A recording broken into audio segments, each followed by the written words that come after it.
আসসালামু আলাইকুম রহমতুল্লাহ বারাকাতুহ।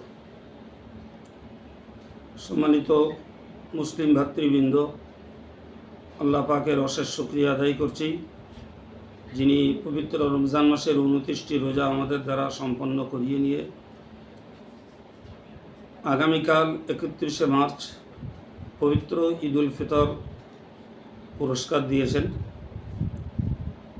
Paschimbanga Helal committee all India Sunnatul জামাতের গঠিত একটি চাঁদ কমিটি, যার বিভিন্ন জেলা অঞ্চল কমিটির প্রতিনিধিরা চাঁদ দেখার সংবাদ আমাদের কাছে পাঠিয়েছেন।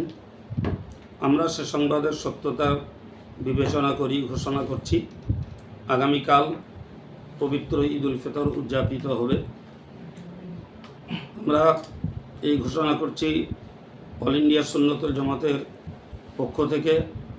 অল ইন্ডিয়া সুন্নতুল জামাত সম্পাদক আলহাজ মৌলানা মুফতি আব্দুল মতিন সাহেব, তিনি একটি রেল এক্সপ্রেস বিজ্ঞপ্তি দিয়েছেন এবং আমিও অল ইন্ডিয়া সুন্নতুল জামাতের নগণ্য খাদেম হয়ে জামিয়া রহমানিয়া থেকে এই বার্তা সকল ইমানদার মুসলমানের জন্য আনন্দের পুরস্কার স্বরূপ আল্লাহ পাকের দেয়া উপহার পবিত্র ঈদ উল ফিতরের ঘোষণা করছি।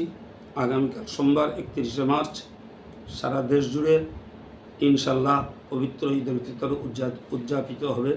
সকলকে অল ইন্ডিয়া সুন্নাত জামাতের পক্ষ থেকে, পশ্চিমবঙ্গ হেলাল কমিটির পক্ষ থেকে এবং জামিয়া রহমানিয়ার পক্ষ থেকে পবিত্র ঈদ উল ফিতরের প্রীতি, শুভেচ্ছা ও ভালোবাসা জ্ঞাপন করছি। আল্লাহ পাক সকলকে সুস্থ রাখুন, ভালো রাখুন এবং পরিবারকে নিয়ে শান্তির সঙ্গে পবিত্র ঈদ উল ফিতর উদযাপনের তৌফিক দান করুন, আমিন ইয়া রাব্বাল আলামিন। আসসালামু আলাইকুম ওয়া রাহমাতুল্লাহি ওয়া বারাকাতুহু।